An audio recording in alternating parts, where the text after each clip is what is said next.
Selanjutnya kita masih tentang al-munjiyat, artinya perkara yang menyelamatkan kita dari api neraka masuk surganya Allah Subhanahu wa taala. Kemudian kemarin kita bicarakan tentang fadilah zikrul maut, mengingat kematian, dan juga cara ataupun trik sehingga hati kita selalu terus menerus dalam mengingat kematian. Untuk sekarang kita lanjutkan penjelasan selanjutnya tentang menyegerakan, bersegera untuk beramal dan mentakut ataupun khawatir dari bahaya menunda-nunda beramal. Besok aja. Ini pembahasan sekarang tentang kita dituntut untuk menyegerakan, untuk bersegera dalam beramal, dan dituntut untuk khawatir tentang bahaya jika ditunda-tunda. Qala al-Imam rahimahullah, bayanul mubadarati ila al-amali wa hadri afati ta'khir. Penjelasan tentang bersegera untuk beramal dan khawatir tentang bahaya menunda-nunda. Entar aja. Ini bahaya.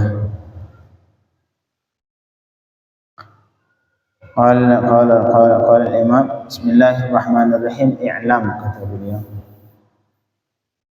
anna man lahu akhawan ghaiban yantazir qudum ahdihima fi ghadin wa yantaziru qudum al-akhar ba'da shahrin aw sanah fala yasta'iddu lilladhi yaqdumu ila shahrin aw sanah wa innama yasta'iddu lilladhi yantaziru qudumahu ghadan فالاستعداد نتيجة القرب الانتظار فمن انتظر مجيء الموت بعد سنة اشتغل قلبه بالمدة ونسي ما وراء المدة ثم يصبح كل يوم وهو منتظر للسنة بكمالها لا ينقص منها اليوم الذي مضى وذلك يمنعه من مباراة العمل أبدا فإنه أبدا يرى نفسه متسعا في تلك السنة فيؤخر العمل كما قال رسول الله صلى الله عليه وسلم ما ينتظر أحدكم من الدنيا إلا غنى مطغيا أو فقرا منسيا أو مرضا مفسدا أو هرما مفندا أو موتا مجهزا أو الدجال فالدجال شر غائب ينتظر أو الساعة والساعة أدهى وأمر. Kata Imam rahimahullah, ketahuilah, kata beliau, annaman lahu akhawan, seseorang yang memiliki dua saudara ataupun dua kawan. Jadi seseorang, misalkan kita memiliki dua saudara yang sedang kita tunggu kedatangan salah satunya besok, sedangkan yang kawan kita ataupun saudara satu lagi kita tunggu kedatangannya setelah sebulan atau setelah setahun. Nah, ini beliau memberikan perumpamaan hati manusia seperti ini, kata beliau. Boleh kita punya dua saudara, satunya dia berjanji ngasih pesan, kita ngirim WA, Pak besok saya bakal ke Jakarta, besok katanya. Sedangkan satu lagi WA, Pak saya tahun depan ataupun bulan depan bakal ke Jakarta. Nah, ini kita yang menunggu sekarang. Kata beliau, pasti yang namanya manusia fala yasta'iddu lilladzi yaqdumu ila syahrin aw sanah. Pasti kita tidak mempersiapkan untuk yang akan datang sebulan depan atau setahun depan. Yang namanya kita pasti mempersiapkan bahwa innama yasta'iddu lilladzi yantazir qudumahu ghadan. Ya, tapi yang pasti kita pasti mempersiapkan untuk yang kita tunggu kedatangannya besok. Inilah sifat manusia. Sesuatu yang kita anggap bakal jauh, pasti kita takhir, nanti aja. Sesuatu yang kita yakin bakal datang besok, nah ini pasti yang kita dahulukan. Misalkan persiapan satu kawan kita datang dari bulan depan, sedangkan satu lagi datang besok. Kira-kira hati manusia, pasti kita lebih mempersiapkan persiapan kita di rumah untuk menyambut kawan yang bakal datang besok. Sedangkan yang bakal datang sebulan, entar pasti kita jawaban kita, kenapa ini dulu? Oh, yang itu masih lama, masih jauh. Nah, ini sifat manusia, tabiat manusia seperti ini. Kemudian melanjutkan fal isti'dad natijatu qurbil intizar. Maka kata beliau mempersiapkan itu adalah hasil dari dekatnya penantian. Apabila yang kita nantikan sudah dekat, maka saat itu kita mempersiapkan. Sedangkan sesuatu yang kita nantikan masih jauh, maka tidak ada persiapan. Jadi persiapan kata beliau adalah hasil dari dekatnya penantian. Sesuatu yang sudah dekat, datang pasti kita persiapkan. Sesuatu yang jauh pasti tidak bakalan kita persiapkan. Nah, itu manusia. Faman intadhara maji al-maut ba'da sanah. Nah, baru itu pada dasarnya tabiat manusia seperti itu. Sesuatu yang kita nantikan tapi kita yakin bakal jauh, itu pasti enggak kita persiapkan. Sedangkan sesuatu yang kita yakin bakal datang besok, pasti persiapan untuk yang dekat. Jadi sesuatu yang dekat pasti kita persiapkan. Sesuatu yang jauh pasti tidak kita persiapkan. Makanya itu yang tabiat manusia. Kembali ke masalah meninggal, kata beliau faman intadhara maji al-maut ba'da sanah. Maka seseorang yang menunggu kedatangan kematian setelah setahun, pasti yang namanya manusia ishtaghala qalbuhu bil muddah wa nasiya ma wara'al muddah. Pasti hati kita sibuk dengan menghabiskan waktu setahun tadi. Apabila kita menganggap mati maka masih lama. Maka sampai kapanpun tidak pernah kita mempersiapkan untuk kematian. Karena yang namanya persiapan pasti tergantung dekatnya. Apabila sesuatu kita anggap bakal datang masih jauh, maka pasti tidak dipersiapkan. Ini kata beliau. Pasti seseorang yang meyakini ataupun menunggu kematian setelah setahun, saya masih lama, saya masih umur 30, masih ada 10 tahun lagi, masih ada 20 tahun lagi. Kata beliau, pasti ishtaghala qalbuhu bil muddah. Pasti hatinya sibuk dalam masa setahun penantian dari entar lagi. Wa nasiya ma wara'al muddah. Beliau pasti melupakan yang di belakang waktu setahun tadi. Udah habis setahun tanpa sadar.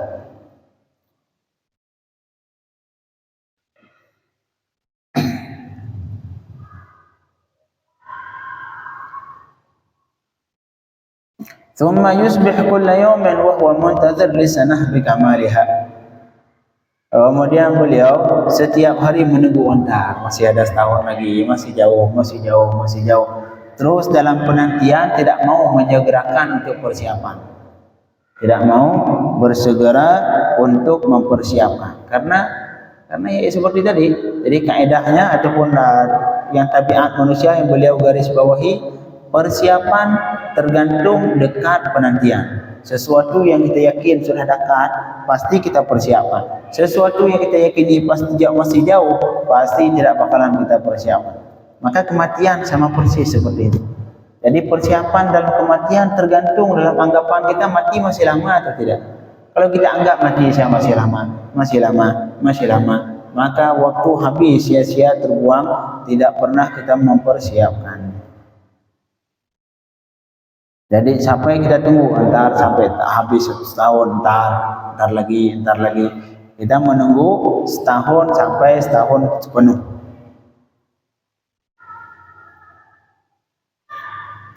Dan itu semua pasti kata Imam yamna'u min mubadaratil amali abadan. Pasti yang seperti itu mencegah seseorang untuk bersegera dalam beramal. Masih tahun depan, saya masih panjang, masih jauh, sehingga itu bisa mencegah seseorang dari beramal, bisa mencegah seseorang untuk bersegera dalam beramal. Makanya kalau pengen segera dalam beramal, tidak membuang-buang waktu, yang pertama yakini bahwa kematian dekat. Ini kita jangan seperti orang kafir.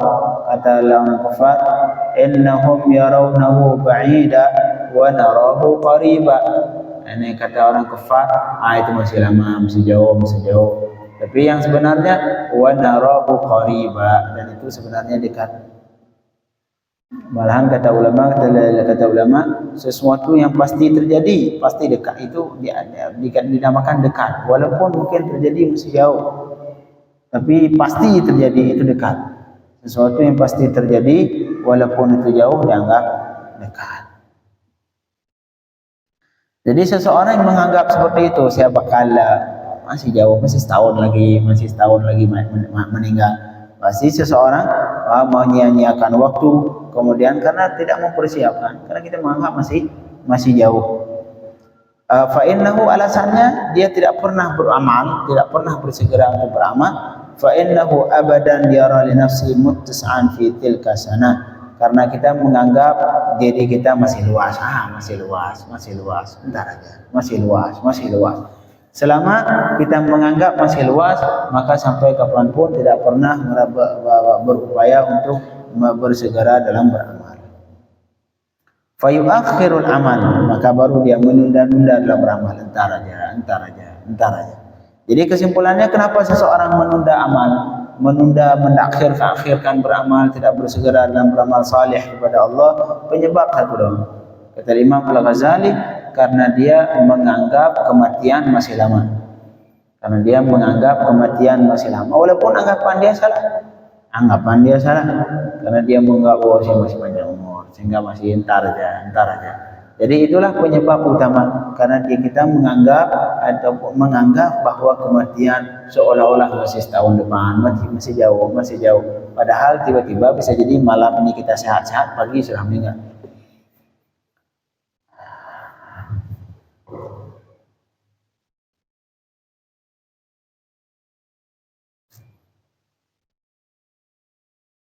Itulah kata beliau, penyebab utama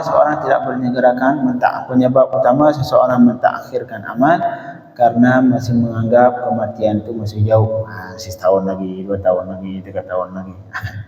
Subhanallah. Dari situ kata Rasulullah sallallahu alaihi wasallam, ini hadis diriwayatkan oleh Imam At-Tirmidzi rahimahullah. Kata Rasul, ma yantadhiru ahadukum min ad-dunya illa ghinan mutghiyan aw faqran munsiyan aw maradan mufsidan aw hariman mufannidan aw mautan mujhizan aw dajjal. Tidak ditunggu oleh seorang dari kamu dari dunia ini, kata Rasul, kecuali kekayaan yang membinasakan. Nah, kadang orang kaya tapi kekayaan yang membinasakan dia, kekayaan yang menjauhkan dari Allah, ataupun faqran munsiyan, ataupun fakir yang bisa melupakan seseorang dari Allah Subhanahu wa taala. Fakir yang dengan gara-gara fakir sampai sebagian dari muslim keluar dari Islam. Apalagi yang ditunggu? Selama dunia mau tunggu apa lagi? Kata Rasul, mau tunggu kaya sampai kita kaya yang menjadi perusak, ataupun kita tunggu sampai fakir yang bisa melupakan kita kepada Allah, atau segera beramal. Apalagi yang ditunggu? Kalau kita kadang-kadang nunggu, entar aja sampai kaya, entar kaya berurusan hancur. Ataupun faqar musyan atau maradan mufsidan. Apalagi yang kita tunggu tidak mau beramal. Apalagi kita tunggu marid sampai yang bisa membinasakan. Kadang-kadang entar aja. Sebentar lagi, sebentar salat. Tiba-tiba diberikan sakit oleh Allah, tidak sanggup bangun, enggak sanggup salat, enggak sanggup puasa, enggak sanggup apa-apa lagi. Apalagi kita tunggu sampai itu baru mau ibadat, kata Rasul. Ataupun kita tunggu sampai tua yang renta enggak bisa, yang membuat kita enggak sanggup beribadat lagi. Entar aja. Akhirnya tua. Giliran mau tua ibadat, berdiri juga enggak kuat lagi. Ataupun mautan mujhizan, ataupun apalagi yang kita tunggu enggak mau beribadat sampai kita tunggu meninggal, yang mujhizan, meninggal tanpa sebab, tiba-tiba matian. Ataupun kita tunggu sampai datangi Dajjal baru mau beribadat, awid Dajjal, ataupun kita tunggu Dajjal dulu baru beribadat. Fad Dajjal syarrun ghaibun yuntazar. Maka Dajjal ini adalah sesuatu musibah yang paling buruk yang akan datang, yang bakal dinanti-nanti, sesuatu yang bakal pasti kedatangannya. Awid sa'ah, ataupun menunggu di hari kiamat. Apalagi kita tunggu sampai fakir, sampai fakir yang melupakan kepada Allah, ataupun kita tunggu sampai kaya yang merusak, ataupun sampai sakit, ataupun sampai tua renta, nggak perlu ditunggu. Kata Rasul, seharusnya kita dari kapan sampai kapan pun selalu mempersiapkan diri untuk ketika datangnya kematian. Kemudian qala Ibnu Abbas radhiyallahu anhuma, Sayyidina Ibnu Abbas berkata, qala Nabi sallallahu alaihi wasallam, ini hadis diriwayatkan oleh Imam Al-Hakim dalam kitab Mustadrak, begitu juga Al-Imam Al-Baihaqi dalam kitab Syu'ab. Jadi Rasulullah sallallahu alaihi wasallam pernah berkata kepada Sayyidina ke seseorang, qala Nabi sallallahu alaihi wasallam li rajulin, Rasul pernah menasihati seseorang, saat itu seorang sahabat. Wa huwa ya'idhuhu, Rasul masih menasihati salah satu sahabatnya. Apa nasihat Rasul? Ini yang sering kita dengar, ightanim khamsan qabla khamsin, pergunakan ataupun manfaatkan 5 perkara sebelum terjadi 5 perkara. Nah, itulah yang sampai kita tunda-tunda sampai habis yang 5 perkara ini baru mau beramal, apalagi nggak kuat lagi. Jadi ightanim, pergunakan ataupun manfaatkan 5 perkara sebelum 5 perkara. Yang pertama kata Rasul, syababaka qabla haramik. Ini masa muda sebelum masa tua. Nah, masa muda ini masa yang kuat, beribadat masih kuat, ibadat masih kuat, belajar masih kuat, ini entar aja setelah pensiun. Bila masih muda nggak pernah ke masjid, antar aja. Pas pensiun baru ke masjid. Mau ngomong apa yang ke masjid udah pensiun, bukan ibadat masih belum sempurna. Apa namanya ibadah, belajar itu harus setengah-setengah. Kenapa enggak dari masa muda mempelajari hal-hal yang diwajibkan Allah, bagaimana tata cara salat, bagaimana tata cara wudu. Nah, ketika masih muda, badannya masih kuat, ibadat masih kuat. Kan sudah tua, udah umur 70, 80 baru mau beribadat, enggak kuat lagi sudah. Nah, badan udah nggak kuat, ada pinggang udah mulai sakit-sakitan.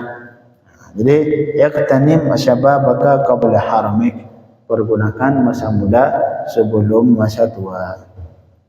Kemudian wasihataka qabla sakamik, dan kesehatan sebelum sakit. Nah, sebelum datang sakit, pergunakan waktu sehat. Karena kalau udah sakit, nggak bisa ngapa-ngapain lagi sudah.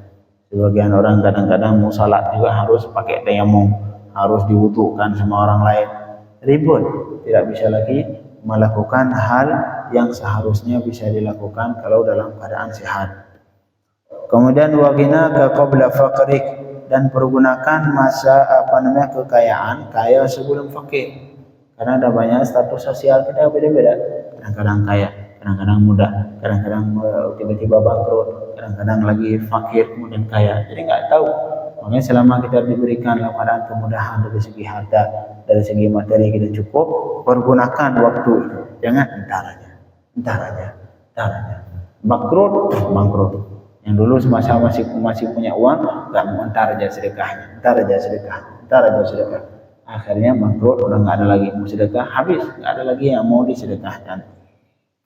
Makanya waghinaka qabla faqrik, pergunakan ataupun manfaatkan kaya masa kayamu sebelum masa fakir. Sebelum fakir kita masih punya, memiliki sesuatu yang mungkin disedekahkan. Yang punya sesuatu yang mungkin diwakafkan. Karena nanti kalau tiba-tiba kita fakir, saat itu baru menyesal, kenapa enggak saya dulu. Sekarang udah nggak ada harta lagi, mau bersedekah nggak bisa lagi, mau mewakafkan sesuatu tidak mungkin lagi. Waghinaka qabla faqri, kata Rasul, pergunakan masa masa kaya sebelum kefakiran.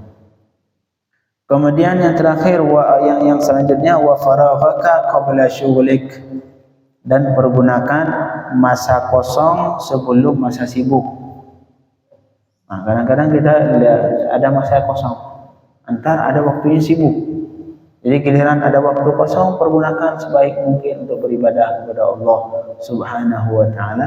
Karena giliran datang waktu sibuk, nggak ada lagi waktu sudah, nggak ada lagi waktu untuk beribadah. Kapan lagi harus ke sana, harus ke sini, harus keluar kota, bolak-balik ke sini ke sana. Habis waktu semuanya bisa jadi di jalan, nggak sempat beribadah. Makanya pergunakan selama masih ada waktu kosong diberikan oleh Allah, pergunakan sebaik mungkin. Kemudian yang terakhir, wahayataka qabla mautik, pergunakan kehidupanmu sebelum meninggal. Nah, selama masih diberikan kehidupan oleh Allah, maka pergunakan sebaik mungkin, karena setelah mati tidak ada lagi. Setelah mati tidak ada lagi. Makanya disebutkan dalam sebagian ulama mengatakan, kalau kalian ini katanya sekarang di waktu yang kalian beramal tapi tanpa hisab. Kalian sekarang di waktu apapun yang kalian bisa melakukan apa saja, dan kemudian kalian tidak dihisab.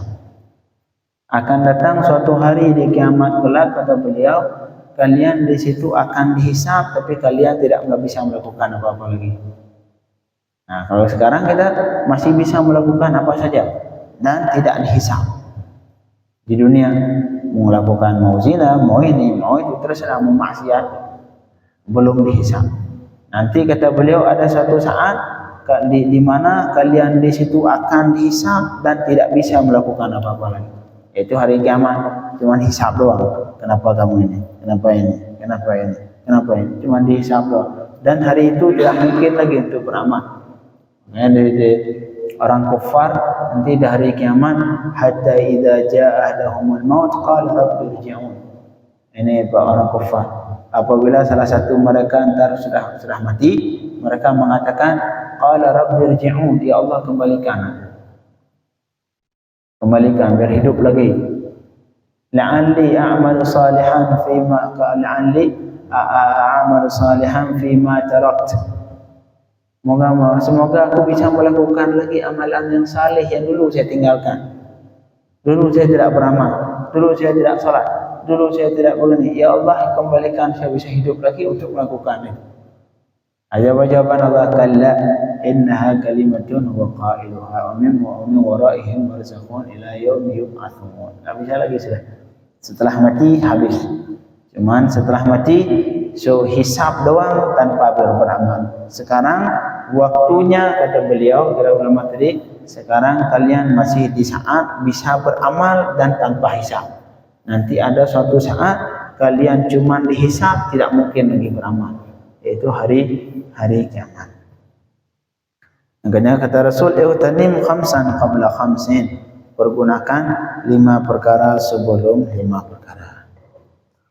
Kemudian di hadis yang lain diriwayatkan oleh Imam Al-Bukhari rahimahullah, qala Rasul sallallahu alaihi wa alihi wasallam, "Ni'matani maqbulun fihima katsirun minan nas, as-sihhatu wal faragh." Ada 2 nikmat yang kebanyakan manusia tertipu di situ. Tertipu dia sampai membuang-buang waktu, menyanyiakan. Yang pertama kesehatan, yang kedua kekosongan. Kesehatan. Ini kadang-kadang kita membuang waktu sehat ini, sehat dibuang tanpa sadar. Baru sudah pinggang mulai sakit, pengen ibadah, nggak bisa lagi sudah. Perut sudah mulai sakit mah, pengen puasa, nggak bisa lagi. Gimana puasa? Sudah usus, lambung, asam lambung, kemudian udah usus buntu, udah ini di perut udah banyak, nggak mungkin lagi berpuasa. Nah, setelah giliran masih sehat, nggak pernah berpuasa. Nah, jadi yang pertama, 2 nikmat yang hampir kebanyakan manusia tidak menyadari, akhirnya terbuang sia-sia nikmat ini, tidak pernah dipergunakan. Yang pertama as-sihah, nikmat sehat. Nikmat sehat kebanyakan dari manusia tidak pernah memakainya dengan yang seharusnya. Yang kedua al-faragh. Al-faragh artinya waktu kosong. Waktu kosong. Kita tidak merasakan nikmat waktu kosong. Seseorang kapan merasakan nikmat waktu kosong? Giliran sibuk. Udah sibuk, harus ke sini pagi, harus ke sana siang, jam 8 di kantor ini, jam 9 harus kantor satu lagi, jam 10 harus kantor satu lagi, ntar jam 11 harus rapat, jam 12 tidur aja untuk bertemu sama anaknya sulit. Berangkat jam 7 sebelum matahari keluar sudah berangkat. pulangnya jam 9 malam ataupun jam 10, itu kadang-kadang harus rapat lewat Zoom lagi kita sisanya. Pulang di rumah jam 9, jam 10 harus rapat lagi lewat Zoom sampai jam 12. Itulah waktu sibuk. Nah, saat itu kapan lagi mau beribadah kepada Allah? Sampai sudah. Jangankan mau beribadah kepada Allah, ketemu sama anak aja sudah nggak bisa. Kita pulang anak belum bangun, kita berangkat anak belum bangun, pulangnya anak udah tidur. Jadi kata Rasul, ada dua nikmat yang kebanyakan manusia tidak pernah memakainya, menyia-nyiakan ini nikmat, terbuang dengan sia-sia. Yang pertama nikmat kesehatan, yang kedua nikmat kekosongan, kosong waktu. Artinya annahu la yaghtanimuha, akar artinya dia tidak pernah memanfaatkan dua itu nikmat. Summa ya'rifu qadarahuma inda zawalihima, kemudian baru seseorang mengetahui kadarnya, mengetahui bahwa itu nikmat, benar-benar nikmat kapan? Ketika sudah hilang keduanya. Sehat, nikmat kesehatan sudah dicabut oleh Allah, baru kerasa saat itu, ya Allah. Tapi untuk apa lagi sudah? Ya siap.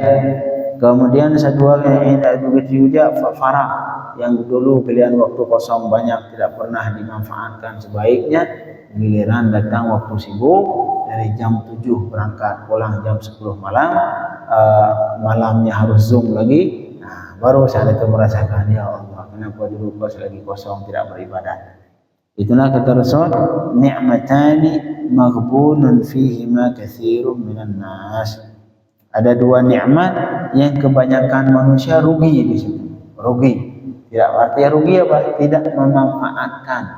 Nikmat sudah diberikan oleh Allah, tapi dia rugi di situ karena tidak memanfaatkan. Yang pertama nikmat kesehatan, yang kedua nikmat kekosongan waktu. Giliran sehat, entar aja ibadat, entar aja ibadat, entar aja ibadat. Giliran sakit baru, nah, sudah sakit, sudah nggak kuat lagi beribadah. Nah, baru saat itu merasakan, ya Allah, kenapa saya dulu giliran lagi sehat tidak beribadah.